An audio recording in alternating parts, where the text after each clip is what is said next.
What's up? So I want to make this video to clear up all the fake news and rumors. So the world knows this. It's a fact.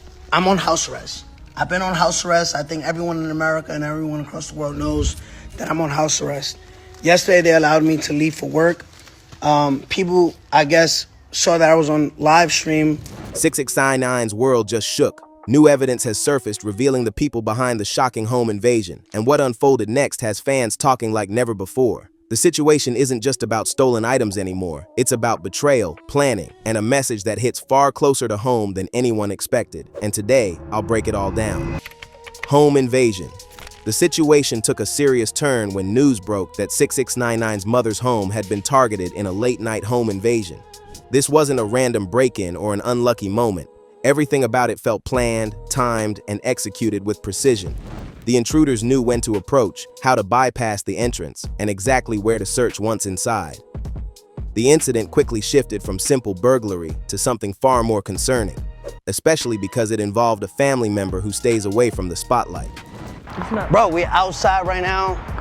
No security. Yeah, I go dolo everywhere. Why? It's just my life, bro. According to the early details, the break-in happened quietly. No smashed doors, no loud entry, nothing that would alert the neighborhood or draw immediate attention. The intruders moved with confidence, suggesting they already knew the layout, or at least had enough information to navigate without hesitation.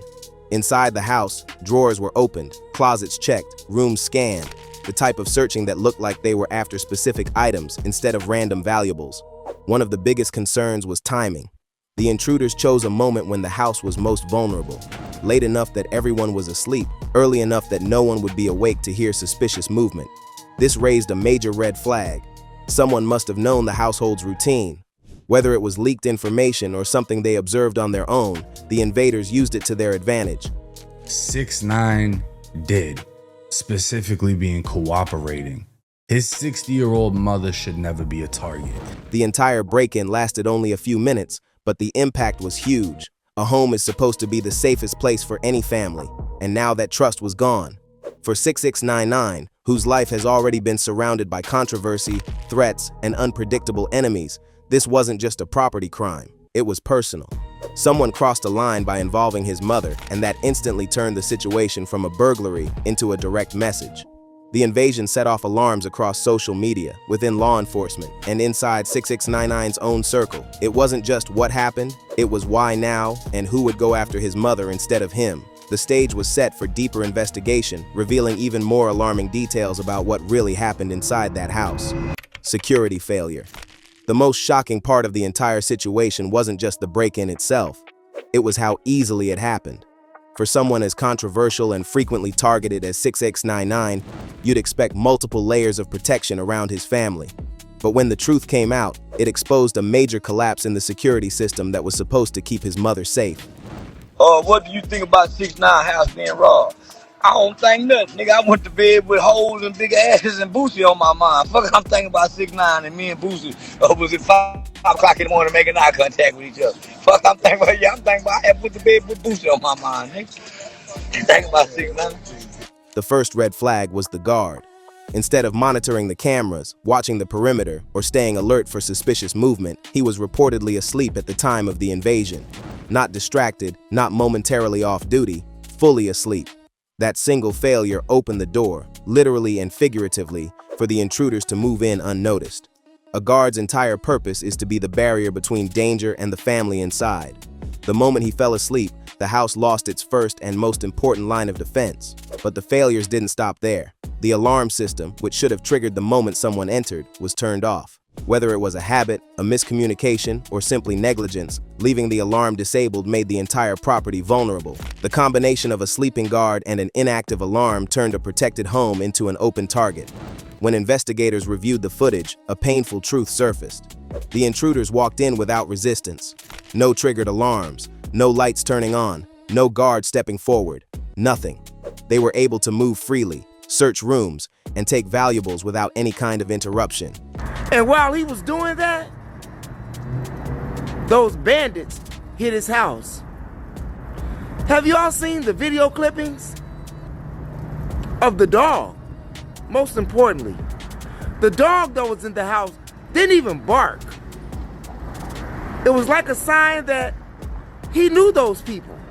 This raised serious questions within 6ix9ine's circle. Was this just incompetence or something deeper? Was someone paid off? Did someone purposely fail their job?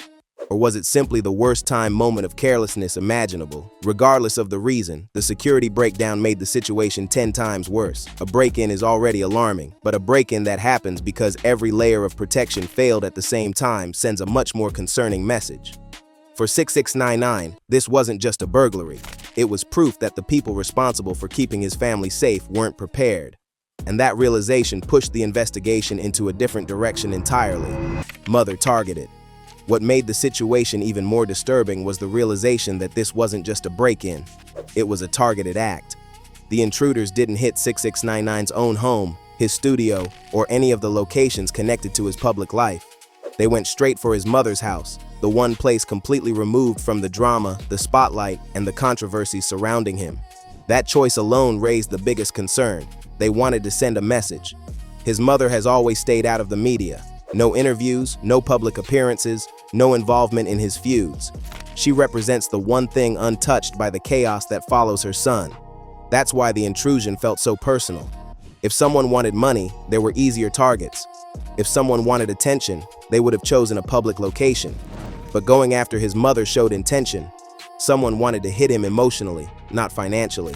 And clip this right here, edit this. I want $50,000 a month. Inside the house, the burglars didn't destroy anything or cause unnecessary damage. They moved with purpose, selecting certain rooms and checking specific areas.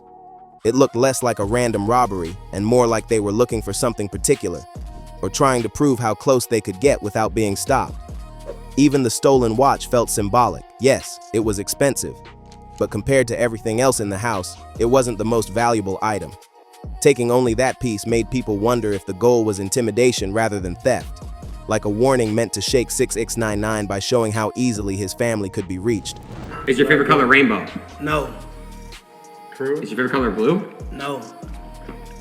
True. Is your favorite color green? Yes. Favorite number 69? No. You lied. Look how big your sweat got on that one. The emotional impact was immediate. His mother was terrified, and 6ix9ine was furious.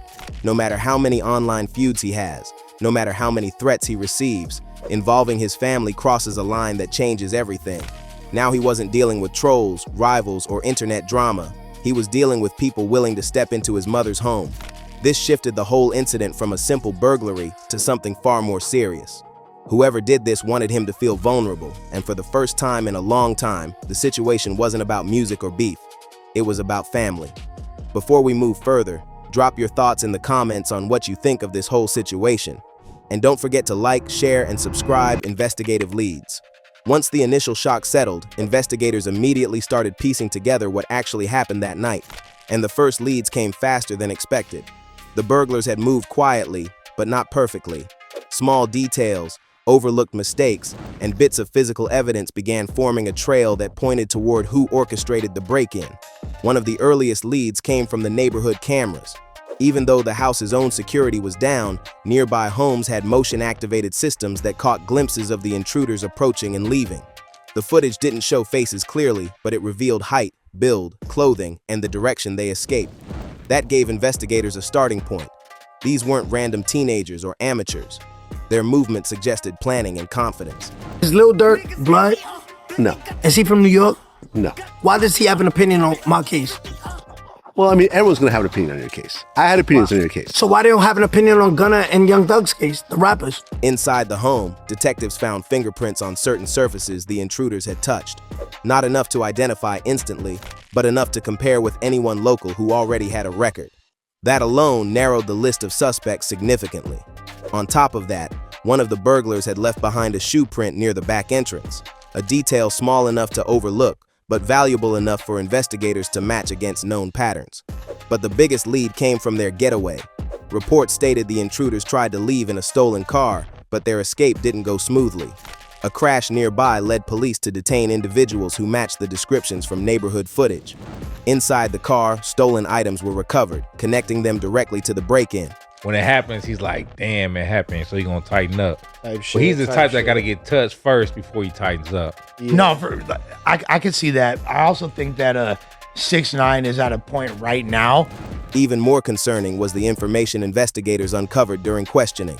The attackers revealed details that suggested they had prior knowledge of the home's layout and security habits. They knew the guard often fell asleep. They knew the alarm wasn't always active. Those weren't lucky guesses. That was inside information. This forced investigators to look beyond the burglars themselves and consider whether someone close to the household had leaked details, intentionally or unintentionally. Suddenly, the case wasn't just about those who entered the home, but about who might have helped make it possible. Aftermath fallout. The home invasion left a ripple effect that extended far beyond just 6ix9ine's household. Social media exploded with speculation, reactions, and heated debates over how something like this could happen, especially given the rapper's notoriety and previous security measures. Fans expressed relief that his mother was unharmed, but anger and concern over the audacity of the attack dominated the conversation. Many questioned how someone could target a 60-year-old woman in such a brazen act. For 6ix9ine himself, the event was a wake-up call. Known for flaunting wealth and living publicly, he suddenly faced the reality that fame comes with risk. He had previously streamed content from his home, showing off the mansion and luxury cars, oblivious to how much this visibility could compromise his safety. The fallout forced him to reconsider what he shared online and how he protected his family. This wasn't just about property, it was about his mother's life, and that made the stakes painfully clear. The wider community also felt the impact. Local law enforcement reassessed security protocols in the gated neighborhoods, noting that even the most secure areas weren't immune to organized criminal activity. The incident highlighted the growing danger celebrities face when personal information or locations are exposed, intentionally or accidentally, online. Moreover, the attack sparked conversations about loyalty and responsibility. 6ix9ine had always emphasized that his mother was central to his life and career, and now it became evident that protecting her went beyond gifts and gestures. It required concrete, enforced safety measures.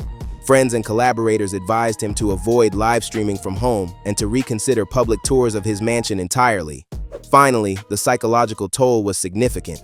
Knowing that someone had violated the sanctuary of your home, held a loved one at gunpoint, and escaped without immediate capture is a harrowing experience. Even after police investigations began, 6ix9ine and his family had to process the fear, vulnerability, and the reminder that fame doesn't just attract fans, it can attract danger too. The aftermath wasn't just about repairing the house, it was about rebuilding a sense of safety that had been shattered in mere minutes. That's the full story of 6ix9ine's home invasion aftermath and how it changed his life. Do you think he handled everything the right way? Comment your opinion, hit like, and subscribe for more inside looks at the biggest moments in the rap world.